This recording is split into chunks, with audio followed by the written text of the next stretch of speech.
What is going on, everybody? Welcome on in to our weekly DFS live stream, this time for the Bermuda Championship. Not exactly the most exciting event, but one that I really think presents quite the edge in terms of our DFS hardos. The people that are paying attention know some of these lower tier, usual 7 and 6K options are going to be at a huge leg up to a lot of the casuals out there, which maybe aren't quite as prevalent this time of year when the events are smaller, the purses and fields aren't quite as strong as what you'll see during the spring and summer seasons.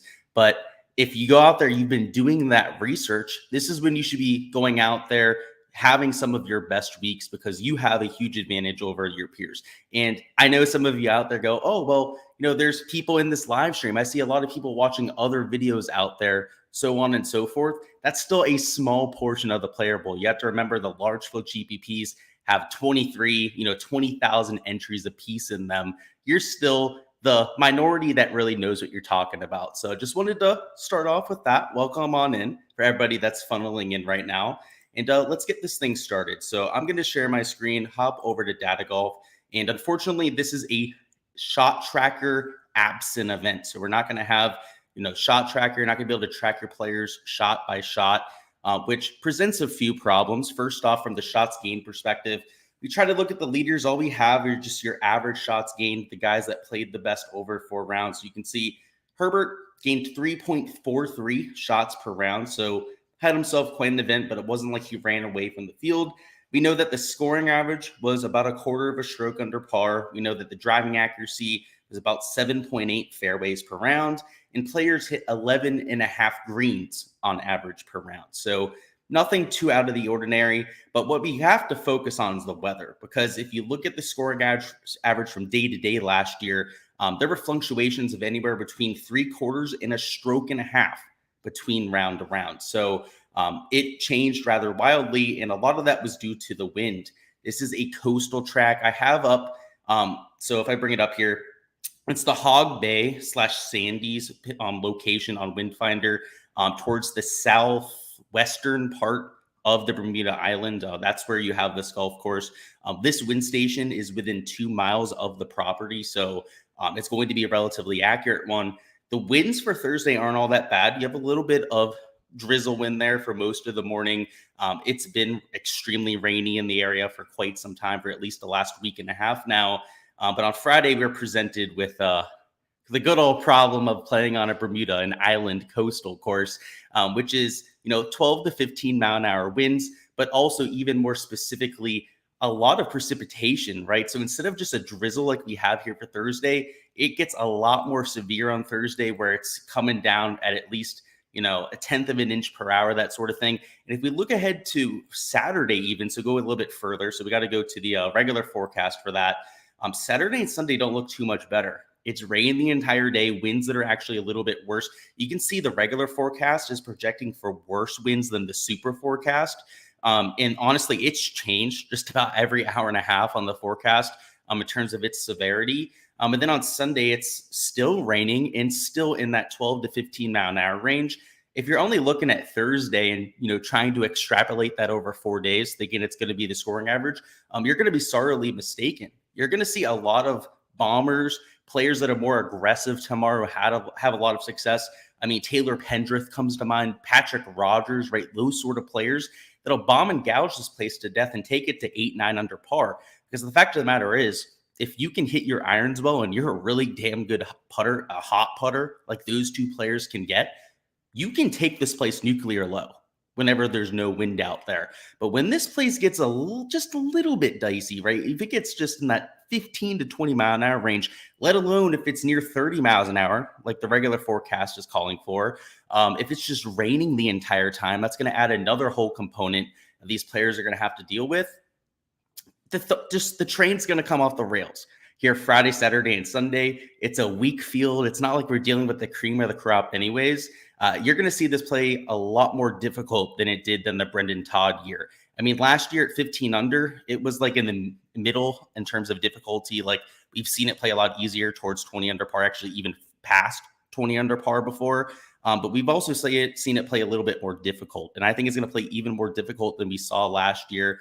Again, scores tomorrow, right? Like exclude tomorrow from here. Tomorrow, you're going to see like some 64s, some 63s out there, where guys are taking it to 7 or 8 under par. But after tomorrow, let's just say that that's not going to last very long. These players are going to get hit by a sledgehammer that is coastal tropical golf in the middle of hurricane season. I mean, it's just not a great time to go down and play in Bermuda. I mean, just looking at the forecast, there's a reason why it's going to rain every single day. It's just that time of year in Florida. I can tell you, as somebody that lives down, in South Florida, obviously it's even more so the case on some of these tropical islands. It's going to rain every single day, and it's extremely unpredictable. But on top of that, the winds, we have almost no chance at trying to find a wind edge here. So let's look at it day by day. We're actually going to go, I'll bring up another wind source here too. I usually look at about 4 or 5 different wind sources. They're pretty much all in line right now of saying that Thursday it's going to be flat across the board. Should be almost like dome-like conditions outside the little bit of a sprinkle.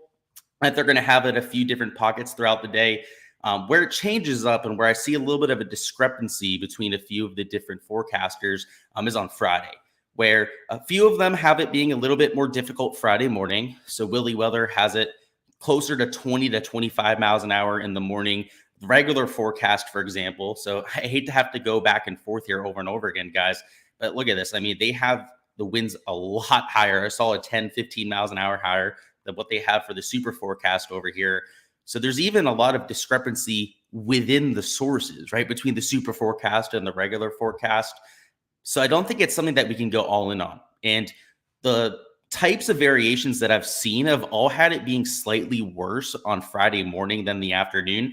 I haven't seen a source that has told us that it's going to be higher winds Friday afternoon than in the morning. If anything, it's pretty flat, like what we have right here, where what is it, like a 3-4 mile an hour difference between morning and afternoon. And some of the other models that I've seen for Friday, it has it, again, like you saw there for the regular forecast, like 20 to 30 miles an hour on Friday morning. So if we're going to play any sort of edge, and I'll bring up another source here just to go through it with you guys. Let me actually do that right now. Let me stop sharing my screen. I'll bring it up, and then I'll bring the tab back up for y'all. Essentially, it's hard to guess what's going to happen, right? So if you want to take a gamble on it, I would say play the AM PM guys, so you can try and avoid that Friday morning mess that a few sites are calling for. But it's hard to gamble on, guys. Like, if you're going to do so, do it in like 20-25% of your lineups, because it could end up playing flat like a lot of other sites think it's going to play, and choosing people from either wave, you're just going to get massacred, right? It's whether it's happening in the morning or the afternoon. So let me bring this up on here. It's a Bermuda. It's interesting that like even the same source is out there giving us a different reading than like on Windfinder. We're getting 2 different readings. It's just crazy to me. So Bermuda, I don't know if it's okay. 1 second here, guys. I don't have it saved on my last location for some reason. So give me 1 second. St. George's, Bermuda.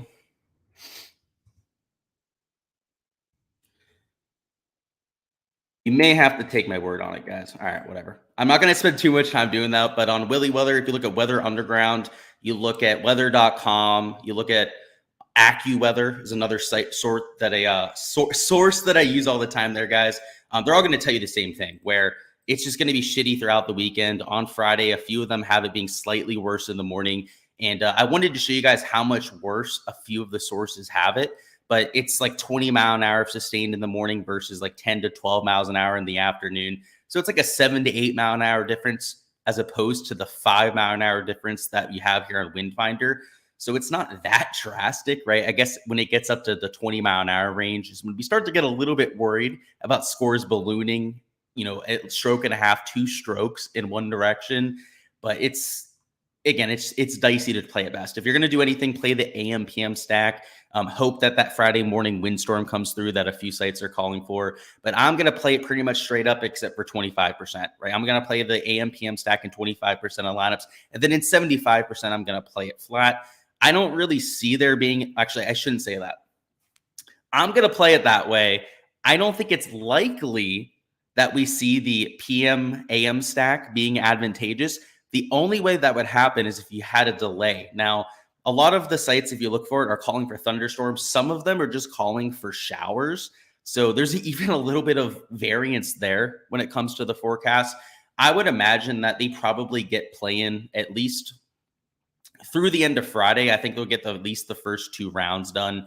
If there is a delay of like 3 or 4 hours, it may bleed into Saturday, but it's not like the conditions for Friday afternoon are all that much different than Saturday morning. You're dealing with like 10 to 15 miles an hour wind there on Friday afternoon. And then if we go over here on Saturday, and other forecasts say a pretty similar thing right now, it's slightly worse on Saturday morning, but it's not all that different, right? It's 13 to 16 miles an hour. So you're talking about 1 to 2 miles an hour in terms of sustained and your wind gusts there in either direction. It's not going to change all that much if there's a delay, right? So I don't know if there's that much of an edge to be had, but I know it's going to be a huge talking point that a few people are probably going to ask about it at some point, but we'll have to see.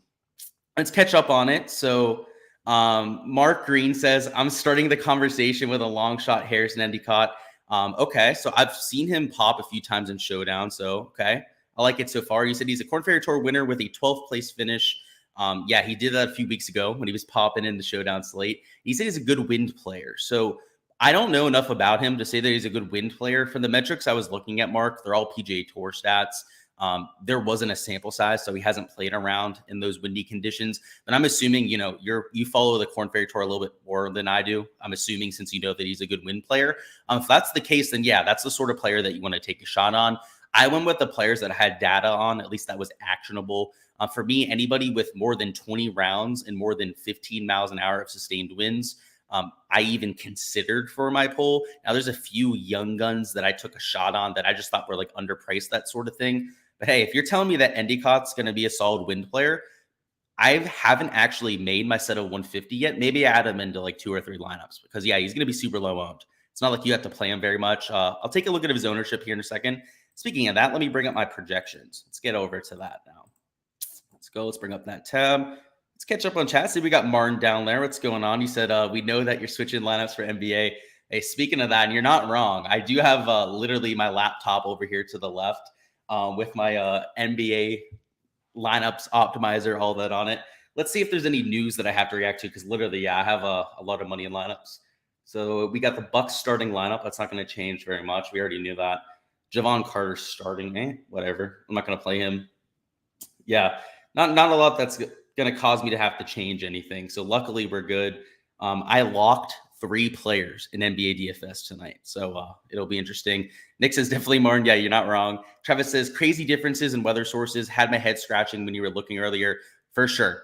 Especially when you look at like AccuWeather, you look at weather.com. Almost every single one is all over the place. And even when you look at Windfinder or even look at like one of the individual sources, like every hour or so, they'll change themselves, right? So there's variance within the sources. And then, of course, from source to source that you have that variance too. That's why I say like you almost just, maybe stack each wave. So that's kind of like why I was hesitating when I was like, only stack the AM, PM if you're going to do anything. Because if it ends up getting delayed more than a day, let's say that there's just huge thunderstorms, right? They can't even like play Thursday or Friday.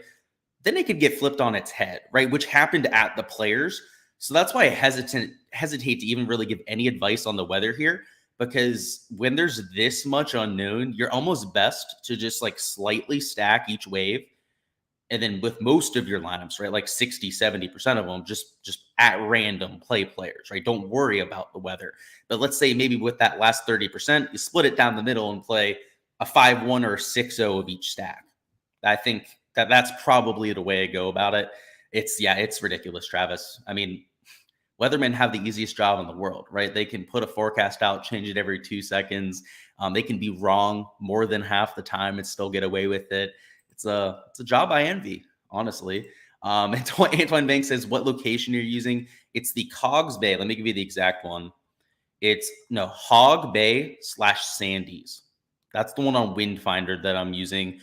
In terms of the other ones, you want to be looking at St. George's, Bermuda, I believe is the main city that's near there. And then if you can go onto the site and hone it down a little bit more, it's southwest of the city is the location of the golf course.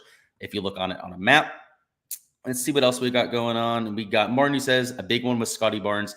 Yeah, so I already had him in. I had him in my projected minutes and stuff like that. So like the way I do it, Martin, the way that I like simplify my life with NBA, like I can give this away. Like this isn't giving away too much about my process. Everything's just minute based, right? And then I have a fantasy point per minute already calculated for every player. So when I get news and whatnot, I only have to adjust minutes. So if I go over here, I just, I can literally type like one or two things, re-optimize, and it'll upload it for me. So like it's the easiest thing to do. I just have to have it up on a separate laptop. So yeah, I already had that taken care of. Luckily, Nick says if the tournament starts and then gets canceled, they complete refund. Yeah, if it doesn't end up being played or finished, they refund, which I think has happened once or twice before. But now that we've caught up on chat, by the way, this will be a little bit quicker. I'm gonna try and do this just a little bit quicker because of NBA and also it's the Bermuda Championship. I know attention span's not going to be there that long. I understand it, but we'll get through everything we need to. So at the top of the board, I mean, you can literally play anybody and I'm okay with it. Like, I just want to get that out there right now. They're all pretty much the same sort of player. No ownership is crazy through the roof. I mean, Denny McCarthy's your highest owned player on the slate, and he's sub 20%. So your ownership across the board is unbelievably flat. So don't think that you have to get cute up top. If you like somebody, if you love Denny McCarthy, play him.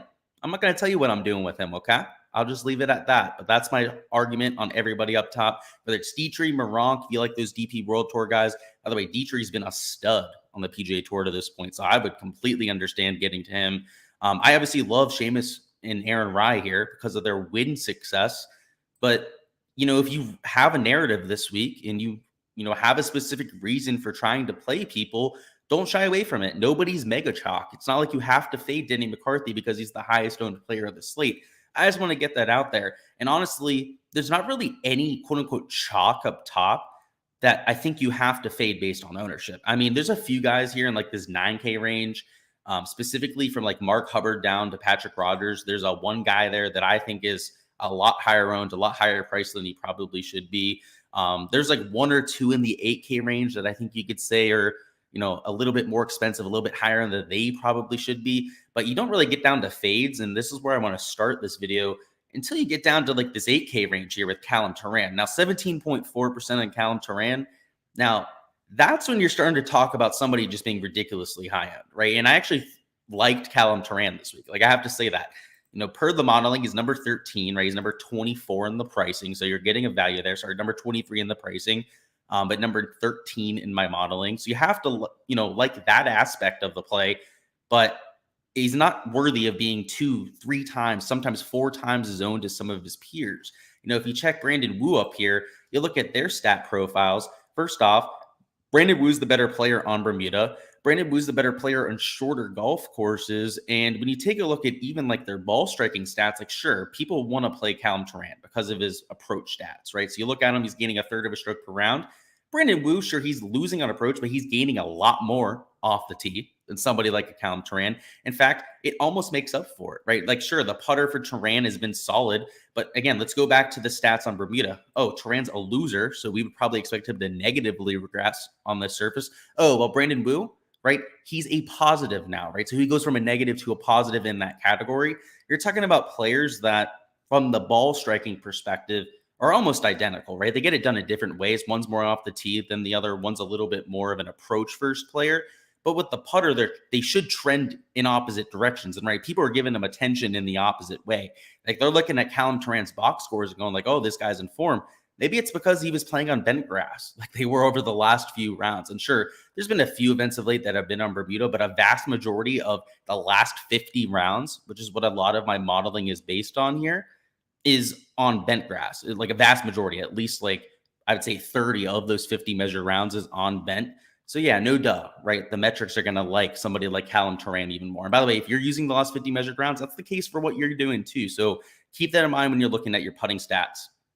So I like Brandon Wu as a pivot off of Callum Turan there. Another piece of chalk would be Ben Griffin, 12% owned. First off, do you really think Ben Griffin is that guy? I've heard multiple people talking him up.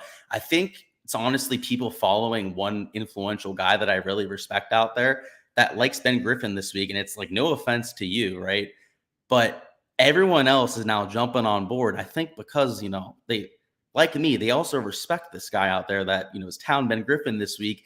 And it's just creating a lot of this unneeded steam.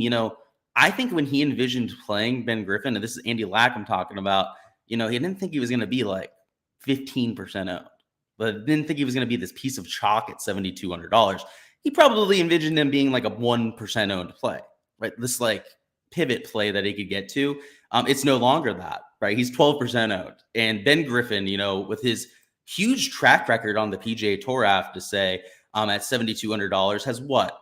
Oh, a fourth place finish a while back. Sure. I mean, that's like when everybody hopped on him because, at the Wyndham, I believe it was, he had a top 5 finish and all of his shots gained metrics are just through the roof. So until then, he has carried, I think he was my number 1 model ranking when he missed the cut there. I didn't play him that week. Then, when he finished 24th, he was still like my 3rd model ranking in the field because of that top 5 finish. Then he finished in 60th. So this is his sample size on tour, right? I feel like that's what happens when you just look at a small sample size, because you get enamored with players without understanding the stats that are at play. So I think that we're seeing breadcrumbs of Ben Griffin being like a great play. And I think, has he played here before? I think that's the kicker. I'm pretty sure he played here before too. No, he hasn't. So I guess I was giving him too much credit there, right? I just think it's a small sample size problem. We don't know much about this kid, and he's 12% owned, like out of nowhere. Like I can't be doing that. Just no thank you. I might be wrong. He might end up going out there and smashing this week. But again, it's you got to play like 25% to get leverage there. That's just a huge note for me. I'm not even really putting that much thought into it. Next up, we got Kramer Hickok at $7,000. Another player that's first off been in pretty dog shit form of late. So if we look at his shots gained metrics here, so where is Kramer? Good old Kramer. So he's gaining off the tee, great, right? Losing a bunch with the putter, just a slight gainer in approach. So like, I don't know, for this sort of field, I'm not that worried about a neutral off the approach player. Like I don't want to say it's better than most, but it's not complete dog shit like you have for a few players there. The worry about Kramer Hickok is that his numbers on Bermuda aren't much better, right? Like he's been losing of late, but it's not like we're getting him on a surface where he gains on the greens as opposed to being on bent grass. His approach numbers have just been okay. He drives the ball pretty well, which is going to be helpful, particularly because he hits a bunch of fairways. So I understand why you'd want to get to Kramer Hickok at maybe low ownership, but to say that you're going to go out there and play him as somebody that's, oh, I don't know what happened there, boys. Sorry about that. Somebody that's going to be relatively chalky is just something that I can't get to either. So, I mean, like these would be guys that getting to at like 3-4% ownership. I'd be okay with it. But not when you have to take them in, let's say 18 to 25% of lineups to get leverage to them. And let's see, is there any more fades? Yeah, don't play Grayson Murray, guys. He withdrew. Wanted to make that extremely clear. And that's it for the fades. So let's go back to the top now. And we're going to go through our top plays on the slate. So I talked about Seamus and Aaron Rye. We're playing them because they're solid win players. If you want my full take on them, feel free to check out my core plays video, which I posted earlier today. We'll talk about, I guess, a few guys I have blacked out here in the top of the 9K range. A couple of them are going to be a little bit chalky. So you have Justin Lauer at $9,900. So I understand the putting's there.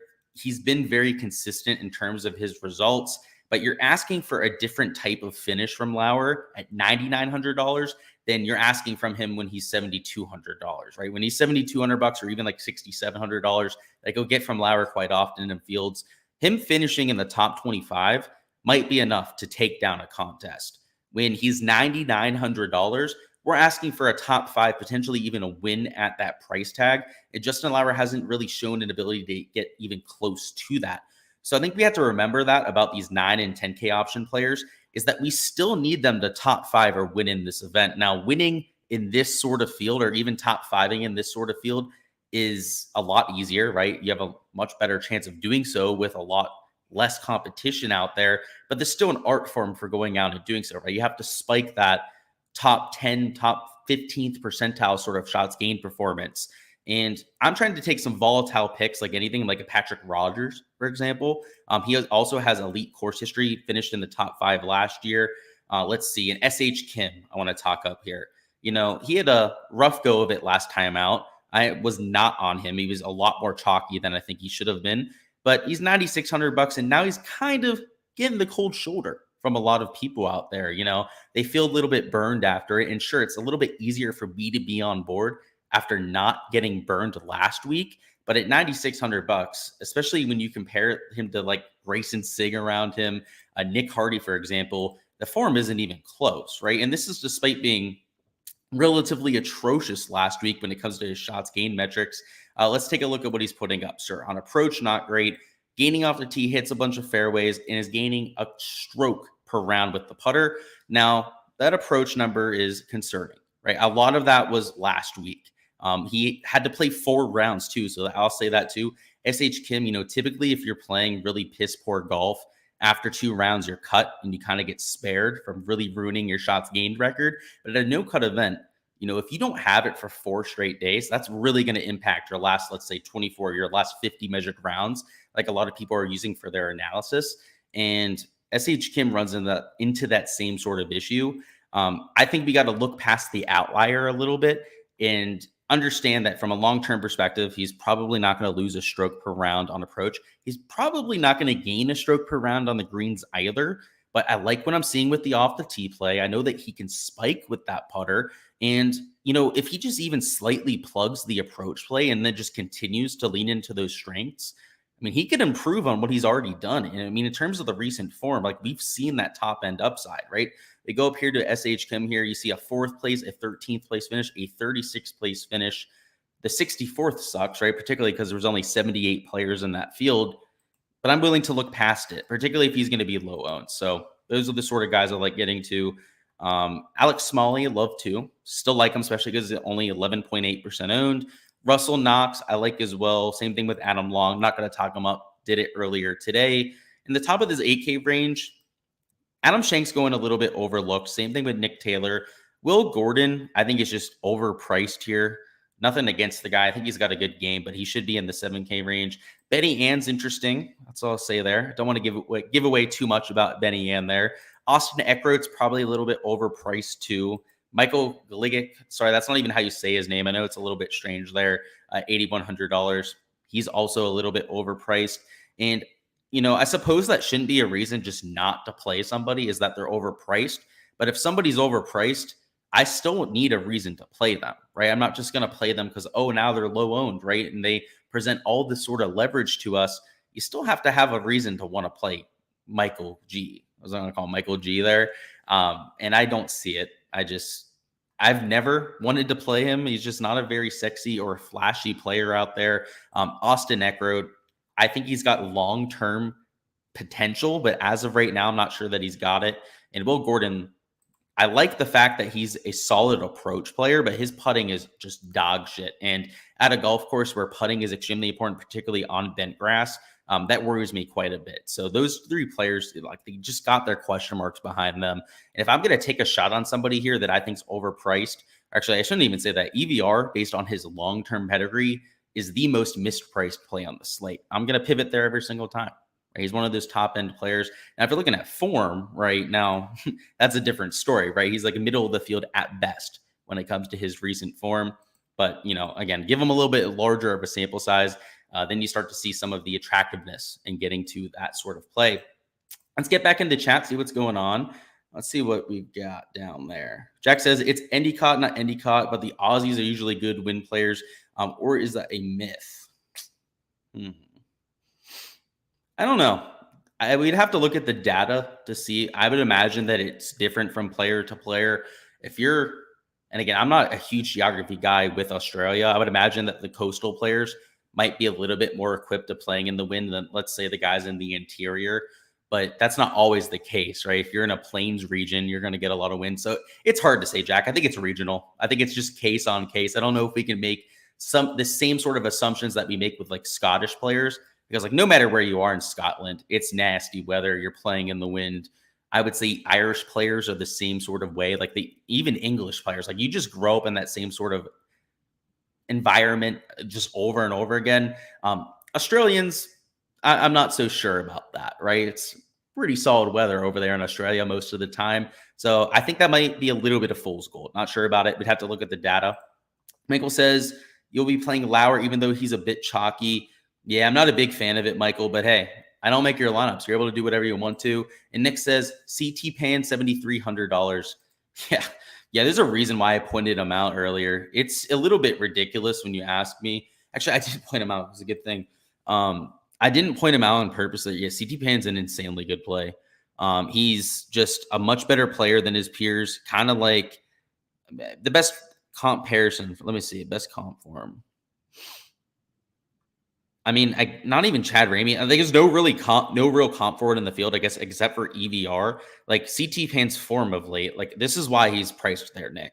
Like there's obviously a reason for it, and it's his approach play and stats. He's still gaining on approach, but losing off the tee, losing around the green, losing with the putter. So overall, he's a loser in the field. So somebody who, on average, is worse than your average player. So that's the reason why he's priced where he is. I mean, the recent form, I believe it's like all missed cuts. But yeah, you're 100% right. I'm not disagreeing with you. I'm just showing you the reasoning, right? 59th, 67th, 72nd, missed cut, withdraw over his last 5 starts. But long term, you're 100% correct. Kind of like an Eric Van Rooyen. He's like a $9,000 golfer in this field. Like no exaggeration, right? And EVR is a $10,000 golfer in this field if we're using like a year-long sample size. And at this event, I told you actually via DMs, right? Like my strategy this week is to play just the best players because they're being overlooked. Like the guys that are just the best players, like if you were to just bring up the official World Golf Rankings, and I don't want to give away my strategy too much this week because this is like who I'm going heavy on, right? They're going to go to the official World Golf Rankings, though the best players in the field, especially the ones that are underpriced and they're like wildly obvious when you're going through the official World Golf Rankings, are the guys that I'm heaviest on this week. Like an EVR was like the super obvious example. Seamus Power at the top of the board, right? He's number 48 in the world, for example. Even like Aaron Rai, he's like, 128 in the world or something like that. Pretty much all the guys in the top 200 are huge pieces of my pool that are underpriced. Now, there's guys up there in the top, 200 that are overpriced, for example, right? So it's all relative. So keep that in mind. But yeah, man, it's ridiculous. It's ridiculous to me. Guys like that are just ridiculously underpriced. I got to find a few more examples. Lucas Glover, right? Lucas Glover, $7,500. That is way too cheap. Let's see. Let's find a few more. There's Endicott, by the way, for anybody out there. I don't know. There's not that many guys. I mean, like he's extremely notable at that price tag. Certainly nobody in the 6K range is that underpriced. But we have EVR. I would throw into that same sort of lump. Yeah. Honestly, yeah. He's on another tier of his own. Him and EVR when it comes to how mispriced they are. And yeah, they're going to be two of my most leveraged plays this week. That's for sure. Let's move on through this 7K range here. Let's see what they say. Oh, yeah. Damon, actually, I saw a great question down there. Do you think that they'll play tomorrow? It's a good question. I think tomorrow that they have a good chance of playing. Yeah, it looks like the winds are a little bit lower. It looks like in the morning it's more of a drizzle than anything, so they should be good to go. But it looks like on Friday and Saturday, that might be in question. There's thunderstorms both on Friday and Saturday for pretty much the entire day. Now, I know because I'm from South Florida, right? It's the same thing over there in Bermuda, that usually storms come and go relatively quickly. But it's hard to say how long the storm's going to last, right? Because they'll shut down play if it's within a 5 to 10 mile radius of the golf course. I would imagine it's the same way on that golf course too. It could be a long wait. And if that's the case on Friday and Saturday, they might not finish. But yeah, for tomorrow, I do think that they'll play. I think that they'll be good to go. Let's hop back into it. So we talked about a few of the 8K options. Still love Sam Ryder. He's been striping it on approach. Same thing with Chesson Hadley. And both are gainers on Bermuda grass. So I think at 77 and 7,600 bucks, they're worth the attention they're getting because they are getting quite a bit of ownership. I have to admit, right? 12 and 11% is a lot higher than like a Harry Hall, a Marty Dow, a Doug Gim, and a Cameron Percy, for example. But I think that they are the best plays in that range, and they're guys that I'm getting to. They're not egregious chalk. Austin Smotherman, great ball striker. Got to get there. In terms of this little dead zone here, I talked about Lucas Glover. You can probably imagine that I'm playing him. There's not a ton of guys here I like outside of Lucas Glover and like a CT Pan. I mean, I'm okay with Ryan Armour. I'm okay with a Tyler Duncan. Don't love a Bryce Garnett. Ben Taylor is perpetually overpriced compared to what he brings to the table. And Joseph Bramlett is also getting steamed up way past what I would expect. I mean, 7,500 bucks. It seems like he's appropriately priced. And sure, he's been okay at some of the weaker field events on the PGA Tour, but he's not accurate off the tee. He's not a great putter on Bermuda grass, not a great putter in general. Just doesn't check a lot of the course fit boxes that we're looking for. Now, if you're just looking at, swing season events, right? Weak field events, that's probably what's pushing you towards a Joseph Bramlett. I don't know if it's enough to make me get on him, especially when he's getting some attention around the industry. In terms of some of these lower 7K options, we talked about Ben Griffin, which again, guys, 12% just is a little bit ridiculous to me. I have a little Starbucks like Frappuccino here. Getting down to the bottom of it, and I guess they put like little pieces of cookie in it because I just took a sip thinking it was going to be like Frappuccino, and it was like all pieces of cookie. So 1 second here as I get that down. In terms of some of these lower 7K options, Sam Stevens was a Korn Ferry Tour standout that I think is worth a little bit of attention at the very least. MJ Daffy still I think he's a high upside player. Charlie Hoffman is another guy I think is trending in the right direction. His shots gained towards the middle of last year were just horrendous. One of the worst players on tour. His approach stats and his putting stats are just worlds better than they were before. They're still not great, right? They're still not back to what Charlie Hoffman's typically doing on tour, but he's definitely trending in that right direction. As much as I hate to say it, this is a Brian Stewart golf course.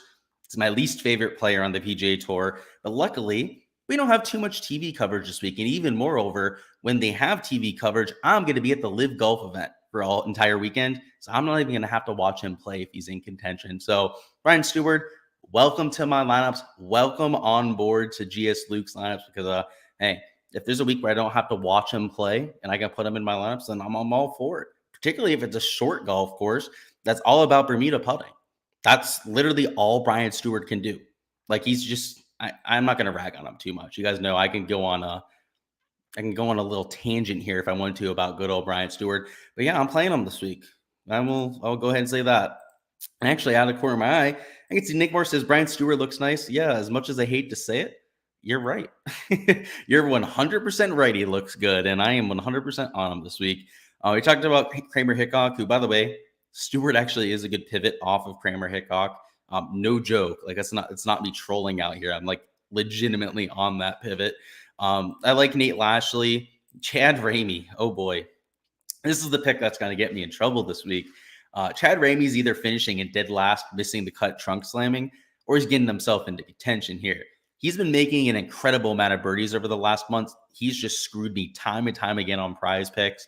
That's how I've been experiencing the whole Chad Ramey birdie production train. I have to be there, particularly at a weak field event. If he just cleans that up, watch out. Chad Ramey could be getting into contention. David Lingmerth is always interesting at a short golf course. Brian Gay has won here before, so maybe you take him in a few lineups. But Sung Yul No, $6,700, loves Bermuda, extremely accurate off the tee, plays extremely well during the swing season and at short coastal golf courses. Oh boy. And based on all of the ownership. So by the way, when I do ownership, right, I look around the industry a lot and that kind of thing. Sung Yul No wasn't in a lot of people's ownership projections for whatever reason. Like they don't even have them in their database for whatever reason. So I feel like a lot of people, and I'm assuming their optimizers don't have him either, like Fantasy National.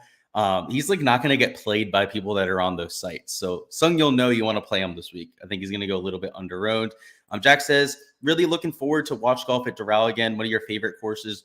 Yeah, dude, like this is something too. I've played at least 100 rounds at Doral. It's like one of the golf courses that I've played the most in the world. Probably like number 5 or 6 on listed courses I play the most. It's like every course there too, right? They have it's 5 courses on property. Blue Monster is the course that they're playing for the actual event. It's their main course there, the one that's the most exclusive. I've played that golf course like at least 16, 17 times in my life. So yeah, I'm excited to see it. And yeah, they used to play a tour event there, which was WGC, like one of the bigger events they have on tour. It's got so much water on it. Those greens are firm as heck. They all have runoff areas that are either into bunkers that are deep or into the water. It's fun. And you're going to see a lot of like bogeys, double bogeys. It's match play too. So it's perfect for that sort of golf course. Yeah, I'm looking forward to it. I'm going to be there all 3 days in person with my buddies. So we're going to have a lot of fun down there. And then they have concerts afterwards with like Snoop Dogg and Travis Scott and stuff. They're doing it right for the final event. It should be a lot of fun in person. Love Von Taylor though at $6,600. He checks all of those weird boxes too, kind of like a Sung You'll Know, where it's like he's accurate off the tee. He's great at those like short coastal courses. On Bermuda, he's okay, right? He's like a neutral putter, so it's not like he's gaining in bunches on Bermuda grass. Sorry, excuse me. And he's not necessarily the worst putter like from a baseline perspective either. So I like Von Taylor. Anytime you're running a model, Von Taylor's always going to pop randomly. He finds a way to do so. He's one of those players.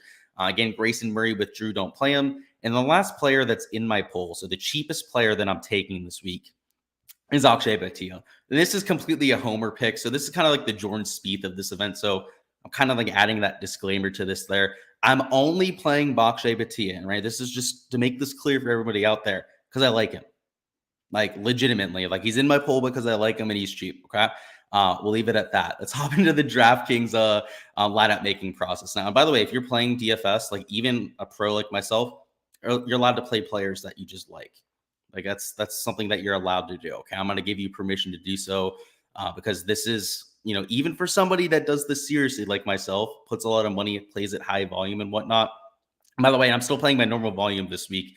I did max the $5 GBP, which I didn't think I was going to, but I ended up caving in and doing so. If I'm willing to do so, right? Like, and if you're a casual entertainment sort of player, you can play the guys that you like. Okay, like there's a reason why I play Jordan Spieth for every slate. But putting that aside, and by the way, I know that's a negative EV move. I just frankly don't care. Let's talk through the lineup making process for a large field GPP. So if I'm hand building, if my player pool is structured the way that mine is, right, where I'm already taking low owned pivots, I'm in general fading a lot of the higher owned players. I'm not really going to have to do too much thinking, right? When I'm actually going through and hand building, it's just bring up my player pool and essentially just pick the guys that I want to play, and make sure that I even out my ownership across the board. But let's go through what a few of those would look like. I love Seamus Power up top. Now, I guess you have a few options here, right? And we can talk through that end of it. We can be really aggressive up top. So maybe take a Seamus Power and then take, either an Aaron Rye or maybe two 9K options, or be a little bit more balanced about it, right? So rather than trying to jam in two really expensive players, or maybe even three guys in that 9K plus range, go down to the bottom of the 9K for a second, right? Go to, let's say, who did we talk up here? We can talk Nick Taylor in there, right? Like $8,800. For your third man, and this would be for like the more balanced sort of build, right? Like an EVR, that sort of thing. And you're at $7,600. You can live in that 8/ middle of the 7K range for your entire lineup. And the build really just falls into place, right? You don't have to force anything in. The other way that you could do this, and the one that I think is going to be a lot more unique, and there's a couple of reasons for that. The more balanced build is going to be your quote unquote chalk build this week because nobody wants to play the 6K range, right? Like there's some names when you start to get down to like $6,900 that just nobody's going to click on. And frankly, I'm not going to click on them either, right? So it's warranted. It's just not a very good range. $6,700, it just gets even worse. And it's borderline unplayable, right? From $6,600 down. There's like a few guys like Von Taylor, Sung You'll Know that I pointed out that I'm playing. There ain't much outside of that I'm even considering though, right? And Akshay Bhatia, right? It's more of just I like the guy, so I'm playing them type of thing down at that price tag. The reason why the balanced build is going to be super chalky is you have to avoid that range, right? Most people just aren't comfortable going down there in this sort of field.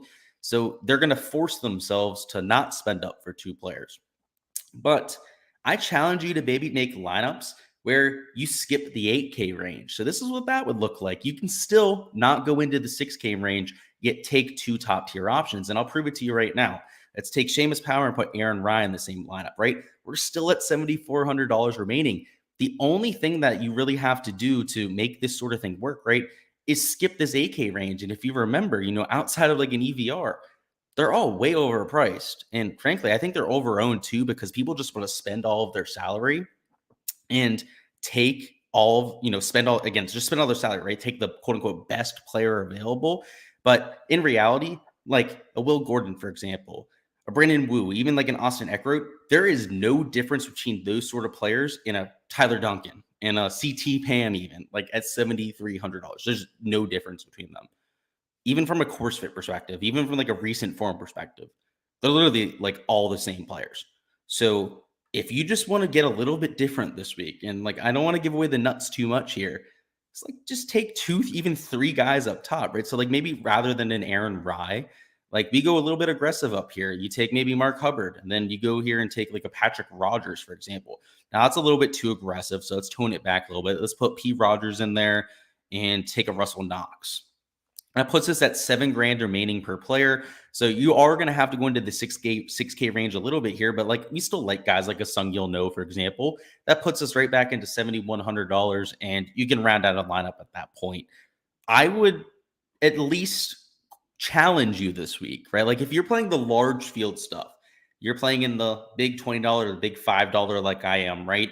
Get a little bit funky with your lineup construction, because living in that 6K range like is not something that you should be counting on, right? Like there's only a few guys I'm taking shots on, but if you can try and maybe just skipping the 8K range is the way to get it done, just slightly differentiate yourself from the field, right? Like that's going to probably be the way that I go about it. You don't have to do it that way, but however you're going to alter your build from just being like this. Let me show you what the chalk's going to look like, okay? I'm going to put all the chalky players in it too. This is like your cash build, by the way. So we're going to kill like 3 birds with 1 stone here, okay? Denny McCarthy in the lineup. Justin Lauer, chalky. We're going to put him in the lineup, right? Here in the 8K range, we could probably stick towards the bottom of the 8K range, take Callum Turan, right? Who's going to be mega chalky here. We actually, for this cash lineup, because of the lineup construction, we probably can't even take a Justin Lauer. You probably have to spend down a little bit further on the board, where I don't even know where like the cash build is going to be. Like all these guys in the 8K range, they're all right around the same level of ownership outside of Callum Turan, but they all are getting significant amounts of ownership. So I'm going to go ahead and put Nick Taylor in there for now, but it's really a placeholder. You could put anybody in this sort of lineup, and there now you're at $7,500 remaining. This is going to be the build that you want to avoid going to, okay? Because everyone's going to get to this sort of lineup. Let's put EVR in there, right? I like EVR. I think that some people will play him even in this sort of build. You're going to take all guys in the 7K range, right? You're going to go down here. Maybe your cheapest player is, let's say, like a Nate Lashley, for example, and you're at $7,600 for your last guy. Again, DraftKings isn't going to let me click in the last dude, but you get the idea, right? There's a guy that I talked up this week that would make sense at $7,600, and that would be how you round out this balanced sort of build. That kind of lineup I have no interest in playing. It's going to be the most likely to be duped, which isn't really the issue, right? With PGA DFS, dupes aren't all that common. It's more trying to get leverage to the field. Those sort of lineups, you're going to be maybe sharing 2-3 spots with a lot of other players, because you're just time and time again ending up on the same spots at the same price range. Like when you go and click one lineup, you import it, and then you try and change 1 or 2 spots, you're going to end up on like the same 2 guys as a lot of other players. And though you won't have a set of 6 players that are identical to somebody else, you're going to have a lot of 4-on-4s. You're going to have a lot of maybe even 5-on-5s with a lot of other players in the field. Whereas when you go to the 2 studs up top, or maybe like the 3 9K options approach that I was showing you there, you're able to have maybe at most, let's say like a 3-on-3 versus the rest of the field, right? Because your lineup construction, the way that you're spending your salary, is just distributed so much differently than the rest of the field that there's no possible way that they could have that combination. Like that's the idea. So that's what I would consider for some of these large field GPPs. That's was a little bit complicated, but I think I got the point across. Let's go over to prize picks now. So I just want to talk about the board here. I did a whole video on it, so I'm not going to talk about this too much here. And if you do have any questions, whether it's for DFS or prize picks, go ahead and throw them down in chat. I'll get to them after doing so, and then we'll wrap this up. But the main edge that I see here, and it's kind of been plugged, was on fairways and then for greens regulation. It's supposed to be soft, right? The winds for Thursday, if you remember, are relatively low. So let's bring up the super forecast. On Thursday, you're looking at sub 7 miles an hour for the entire day. There's actually going to be some rain in the morning, which is only going to soften up the greens a little bit, even soften up the fairways. So in terms of your prize picks board, I think you're going to see a lot of fairways hit, and you're going to see a lot of greens hit. So they had Hoffman and they had Ha down here at 11 greens. I smashed the over on those 2, right? The average was 11.5. With the conditions that we're expecting, it's probably going to be closer to like 12.5, 13. That doesn't take me off the rest of the board though, right? Because we have guys like an EVR, Patrick Rogers, Mark Hubbard. Seamus Power, like all these like good iron players, like I project them for over 12.5 now. Now I'm not going to chase it. I got guys at 11 that I'm projecting for 12.5 greens, right? So I'm going to stick with my slips. But if you're trying to add late ones, you're trying to get like late to the party, like you just have to bet here on round one. Like I'd still take overs on greens of regulation. Like I don't have an issue with that. Now John Daly, I probably wouldn't bet the over on him, but pretty much everybody else, he still might hit the over. By the way, like the average is going to be well above that, but it's John Daly, right? The guy's an absolute. He's a mystery. You never know what's going to happen with him. And with the fairways hit props here, there were a few overs that I like. The average was 7.5 fairways. So I would lean on overs here with the soft conditions, also less wind, which is going to help a little bit with hitting fairways. It helps a lot more with hitting greens than it does with hitting fairways when you have lower wind, but it's still a slight effect. I had Patrick Rogers at 6.5 fairways. It was part of the video that I did earlier. It got bumped up to 7. I did say on that video specifically that I would be still okay with it at 7 fairways. That is certainly still the case. But guys like a Mark Hubbard, I like even more. Or some of the guys here like a Seamus Power or Denny McCarthy at 8 fairways. I think they bring a lot of push equity to the table at 8 fairways and also could potentially go over there too. So those are the two categories I would stick with. There's a few birdie or better matchups that I like. I talked in the video about this EVR versus John Vanderlaan matchup. I would definitely be on the over there versus John Vanderlaan. And for the most part, not completely avoiding birdie or better and strokes over here. There's a few props that I liked. But, much like the rest of the props that I'm playing, you guys can check that out on my Patreon. I can't give you all the keys here. That wouldn't be fair to all of those that are paying, but that is all I've got here, boys. I'm going to go ahead and sign on out. If you guys are looking forward to some showdown content, I will be doing that for the Bermuda Championship over the weekend. But for Live Golf, it doesn't look like there's going to be contests. It's a little bit of a different format. It's match play. It's going to be changing from day to day. It's going to be really hard for them to go out there and account for that in contests. So I wouldn't imagine that we see it. But I'll be there in person, going out there, able to give you a little bit of a boots on ground action from that end. So maybe if you're betting it outright from the team perspective, could give you a little bit of insight there. But we'll have you covered for showdown at the Bermuda. And best of luck with your lineups. Like I said, this should be a week that those of us that are doing the research for go out there and cash out. There's a lot of players that the casuals just aren't going to know about. Like Sung Yul No, right? A lot of them aren't going to play that sort of player. Even Ben Griffin, right? Like that 12% ownership that I was talking about is almost entirely from us DFS hardos. So, if that ends up working out, right, it's going to be you versus the Twitter community in terms of taking down a GPP. So, like, I'm not against it, right? That'd be a lot of fun, right? You playing against the rest of DFS Twitter. But it's going to be that sort of week where I think those of us that are, looking into things a little bit more than the rest are going to see that payout. So I'm looking forward to it, but best of luck with all of your outrights, any DFS lineups that you're going with. And I'll see you guys for the showdown streams.